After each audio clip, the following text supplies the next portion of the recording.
Hello students, this is Anjana Sharma from Angrezi Pathshala, and today we are going to learn a beautiful poem written by Subramanya Bharati, who is a great Tamil poet and famous for his patriotism in the pre-independence era. And this poem is translated by A.K.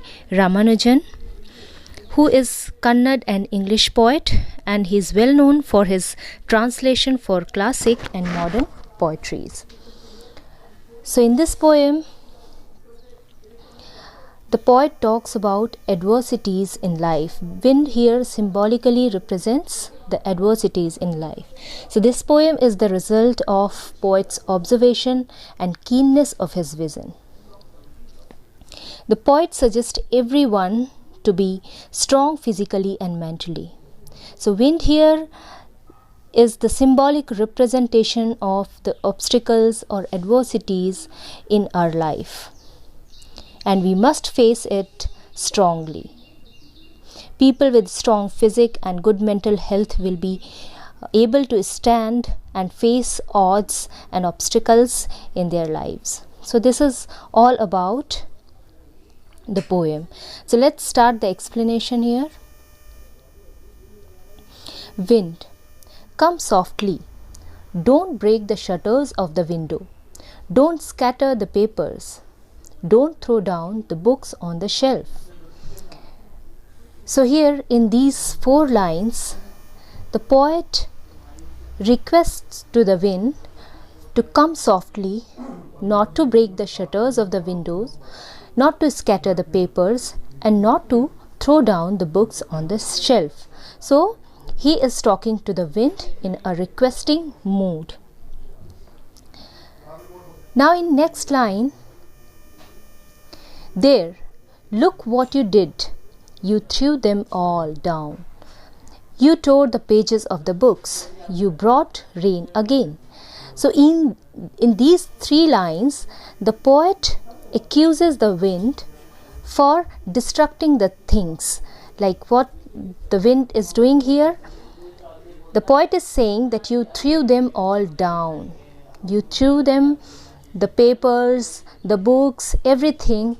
You tore the pages of the books and you brought rain again. So here the poet accuses the wind for blowing strongly and creating the mess in the room with the books thrown down from the shelves and their pages torn.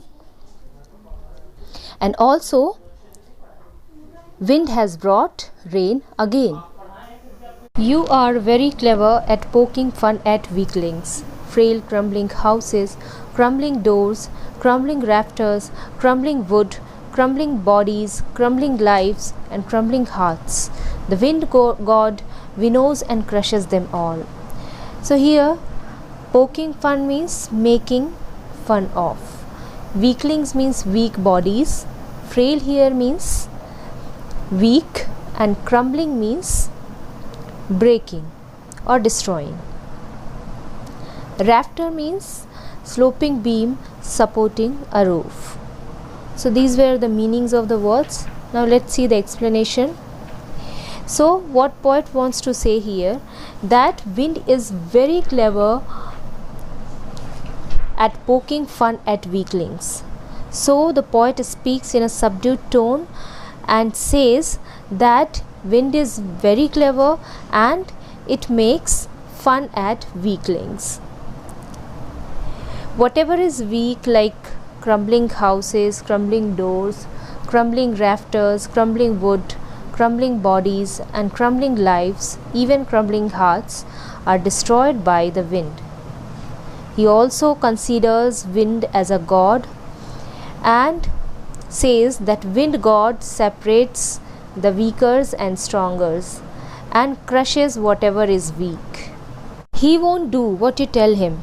So come, let's build strong homes.